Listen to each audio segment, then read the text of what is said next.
বুঝানোও একটি কাজ। আপনি কাউকে কখন এবং কিভাবে বুঝাবেন। আমরা কখনো এভাবে বুঝাই, সামনের মানুষটি মনে করেন যে আমাকে অপমান করছেন। আপনি প্রথমে এটা রিয়েলাইজ করান যে আমি এই জন্য বুঝাচ্ছি যাতে আপনি আরো উন্নতি করেন। আমির আহলে সুন্নতের কতই না চমৎকার পদ্ধতি। প্রশংসাও করেন, উৎসাহ প্রদান করেন, তারপর কোনো একটি বিষয় শিক্ষা দেন। সে কথা স্থায়ীভাবে স্মরণ থাকবে। এবং যদি ভরা মজলিসে সবার সামনে যাকে বলা হয় রিগ্রেটকারী পদ্ধতিতে যদি আপনি বুঝান, তাহলে কে বুঝবে? আরও একটি চমৎকার বিষয় নিগরানি সূরা থেকে শিখেছি। আপনি কারো কোনো ভুল ত্রুটি এই মাত্র দেখেছেন, তাকে এখনই বোঝানোর প্রয়োজন নেই।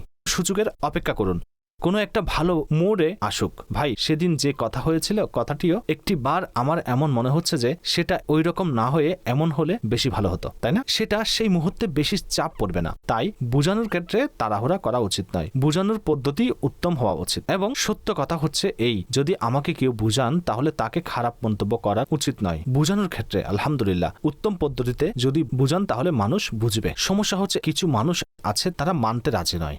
এটা তো সমস্যা যে আমার মিস্টেক হয়েছে, আমি তাড়াহুড়া করেছি।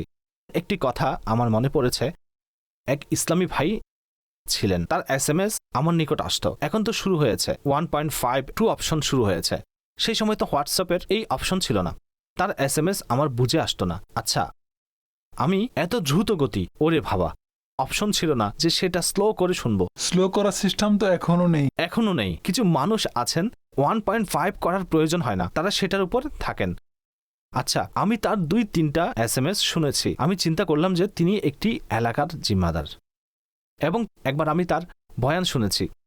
বয়ানের মধ্যেও তার অনেক কথা আমার বুঝে এসেছে। এক সময় তার বক্তব্য অনুবাদ করতে হয়েছে আমাদের কোনো এক মুবাল্লিগকে। তিনি অন্য কোনো দেশে ছিলেন।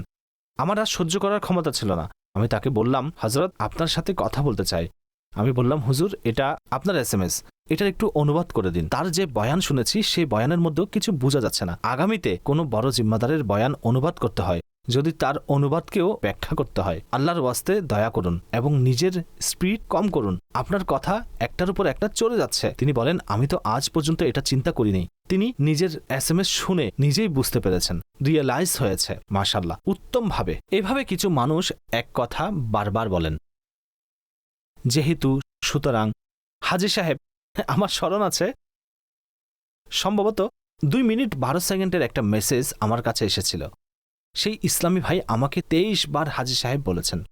হাজী সাহেব, কথা হচ্ছে এই, হাজী সাহেব, আমি সেখানে গিয়েছিলাম, তারপর আমি এর উত্তর দিয়েছি। তখন আমি হাজী সাহেব গণনা করতে থাকি, তারপর আমি কোনো উত্তর দিইনি, পুনরায় পাঠিয়েছি। গুনে বলুন কতবার হাজী সাহেব বলেছেন।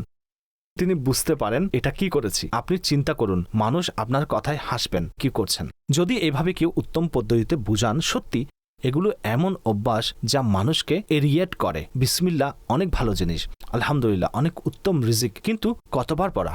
কথাবার্তার মধ্যে কতবার কোথায় কোথায় পড়া?